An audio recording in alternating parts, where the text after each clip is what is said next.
Welcome back to day 5. Our goal today, you will be able to use your knowledge of radicals and the Pythagorean theorem to find the missing sides of right triangles. So today is all about right triangles and the Pythagorean theorem. So let's go ahead and let's remind ourselves of that theorem. All right, so this was something you learned back in 7th grade. So let's see what you remember. So right triangle geometry. So we're combining geometry and our algebra skills today. So in order to use the Pythagorean theorem, we need to have a right triangle.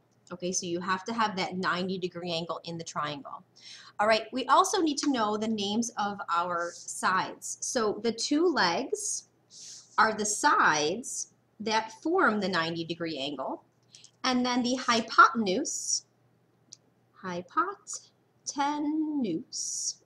okay, is going to be the longest side of your right triangle. It's always going to be across from the right angle.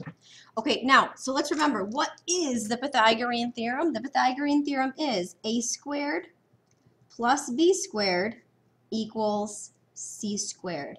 All right, remember your a and your b are your legs, your c is your hypotenuse. So the c always has to be the longest side. Okay, so let's go ahead now and let's practice using the Pythagorean theorem to find our missing sides. So here are your directions. Find the missing side of each figure. Leave your answer in simplest radical form. All right, so if we take a look at number 1, here we have a right triangle. I have my right angle, the 4, the 8, these are my legs, and the c is the hypotenuse, it's opposite the 90-degree angle. So I can solve this as 4 squared plus 8 squared equals c squared. Now I could have also swapped the 8 and the 4. It doesn't matter the order of the legs as long as they're both there. Okay, so 4 squared, 4 times 4 is 16, plus 8 squared, 8 times 8 is 64, is equal to c squared. Okay, so now we're going to add those two together. 16 plus 64 is 80, equals c squared. Now this is c squared, and I want to get it to be just regular c. So to do that, we're going to take the square root of both sides. Now, if I take the square root of 80 and I hit enter, I get an irrational number. It goes all the way across my screen and it does not repeat. So that means it doesn't tell me to round. It says to leave in simplest radical form.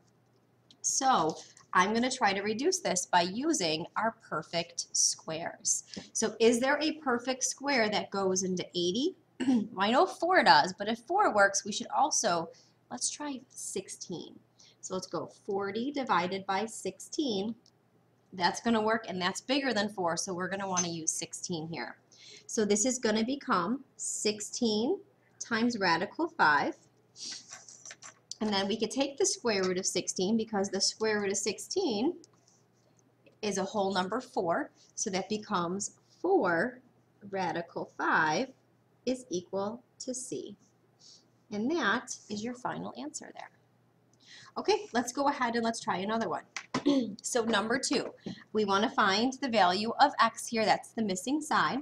I have a right triangle, so here's my right angle, which means my hypotenuse, I always think the right angle makes an arrow symbol, and that arrow points to the hypotenuse, so that's going to be my c value. So this is going to be x squared plus 2 radical 3 squared equals 6 squared. So x squared is going to stay the same. Now 2 radical 3, I'm going to go ahead and I'm going to have to do that off to the side. So let's do that. So 2 radical 3 times 2 radical 3. So 2 times 2 is 4. 3 times 3 is 9, but it's underneath the radical symbol. But then wait, 9 is a perfect square. What's the square root of 9? It is 3. So this becomes 4 times 3, which is 12. So I'm going to take that 12 and plug it in my Pythagorean theorem here. Equals 6 squared. 6 times 6 is 36. Okay, now we want to solve for x. So I have to get the x by itself. So I'm going to move that 12 and transpose it to the opposite side. And when we transpose, we do the opposite operation. So I'm going to subtract 12. So now I end up with x squared is equal to 24. And now this is x squared, but we want x, so we're going to take the square root of both sides. Okay, and that leaves me with x is equal to, now 24 is not on my list of perfect squares, so I know it's irrational, so we need to find a perfect square that goes into 24. All right, so 24 divided by 4, that's going to work. Remember, if that works, try 16. 16 does not work, so we're going to use 4. So this is radical 4 times radical 6. And radical 4, we know the square root of 4 is 2 radical 6. So x is equal to 2 radical 6. Okay, now let's go down and take a look at number 3. Okay, now number 3, if I take a look here, I have these dashes. So we have to remember, what do those dashes mean? They mean that each of those sides is equal. So really this shape is a square. So if this side is 5, this side is 5, 5, and 5. Okay, now we want to find the value of x, but if I look at x, it's this diagonal line.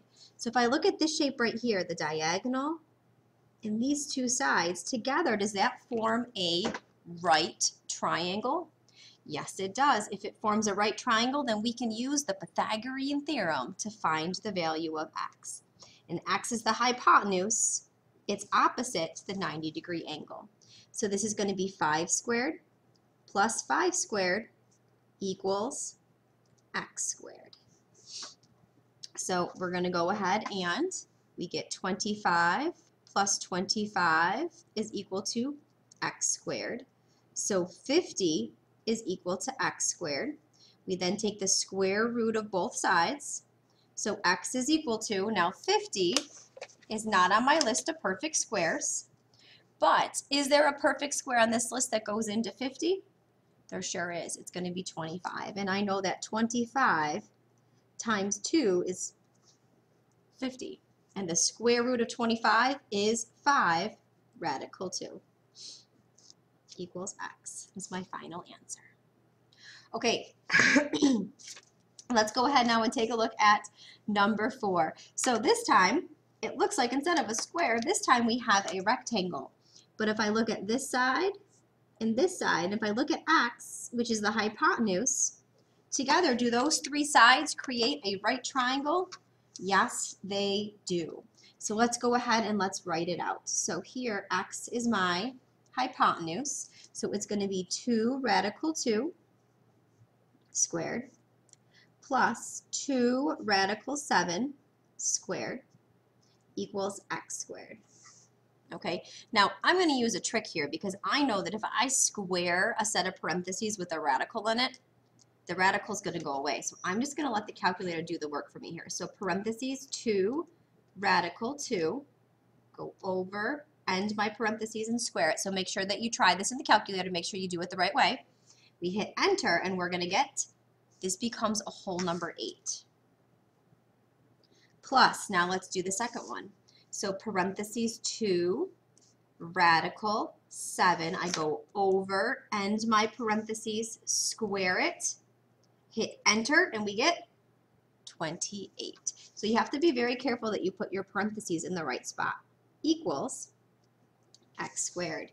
And then 8 plus 28, we get 36 is equal to x squared. I can then take the square root of both sides, and x is equal to 6. And we've got it. Oops. All right, so ladies and gentlemen, that is using your Pythagorean theorem when you have a picture and you're trying to find the missing side. Okay, let's go ahead. We're going to flip it over. We're going to try a couple more problems. So number 5, here it says, can the following sides form a right triangle? So there's your key word. It is a right triangle. So whenever we have a right triangle and we're talking about the sides, we need to be thinking, will a squared plus b squared equal to c squared? Is it going to work? If it works, it's a right triangle. If you plug in the numbers and it does not work, it is not a right triangle. So let's go ahead and let's test it out with the first one. So if we take a look here, remember c has to be the biggest side, so that means 10 has to be your c value because it's the biggest side here. So this is going to be 6 squared plus 9 squared. And is it going to be equal to 10 squared? All right, well, we're going to test that theory out. So 6 squared is 36, plus 9 squared is 81, equals 10 squared, which is 100. Now if I add 36 plus 81, I get 117. Is 117 equal to 100? No, so I'm going to put the not equal sign. So this is going to not a right triangle. Okay, let's try the next one. So here we have 8, 4 radical 3, and 4. So we're going to test it out with the Pythagorean theorem, but I don't know which side is the biggest. So I'm going to type in 4 radical 3 and hit enter, and that's going to be 6.9. So that means 8 is going to be my biggest side. So that's my C value. So let's test this out. 4 radical 3 squared plus 4 squared, is it going to be equal to 8 squared? I'd like you to go ahead and test this out and then type into the computer yes or no for being a right triangle. All right, let's go ahead and test it out. So when you squared each of those, did you get 48 plus 16 equals 64? You then get 64 equals 64. So yes, it is a right triangle because the Pythagorean theorem works. All right, ladies and gentlemen, next up, we're going to try question number 6. This is the big kahuna of our unit here. So combining radicals with different shapes in geometry. So let's go ahead and let's give it a try here. So here we have rectangle ABCD. It is inscribed in circle O, so it's inside of it, with center at O and the diagonal is BD. Here we go. If BD is 10 meters, so let's mark that. B to D is 10, so this whole side here is going to be 10. All right, the measure of B to C is 5. Find the area of the shaded region to the nearest hundredth. So we want the area of the shaded region. So that's going to be the circle minus the rectangle. So that's how you get the shaded region. You need to subtract away that rectangle. All right, so I'm going to follow through a couple steps that are going to help us find the shaded region. So part 1, we need to find the length of DC in simplest radical form. So DC is the length, it's the bottom of the rectangle, so we need to find this. But let's think here. Well, if I look at the diagonal, this side and this side, does this form a right triangle here? Yes, it does. So that means we can use the Pythagorean theorem. So I'm going to go ahead and put an X here. So now we can do, well, which one's the hypotenuse? If this is a rectangle, that's your 90 degree. So 10 is the hypotenuse, so this is x squared plus 5 squared equals 10 squared. So let's go ahead, and I'd like you to go ahead and solve for the value of x. Remember, keep it as a radical. All right, let's see. Were you able to get radical 75 and then 5 radical 3? So let's go ahead. We're going to put 5 radical 3 over here. Okay, now part B says, find the area of the rectangle in simplest radical form. So remember, area of a rectangle is length times width. So let's go ahead. So our area is going to be equal to the length is 5 radical 3, and the width is 5.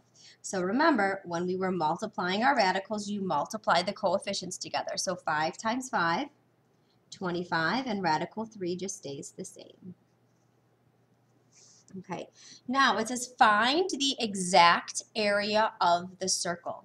Okay, so now we need to pick our brains. The area formula for a circle, area equals pi r squared.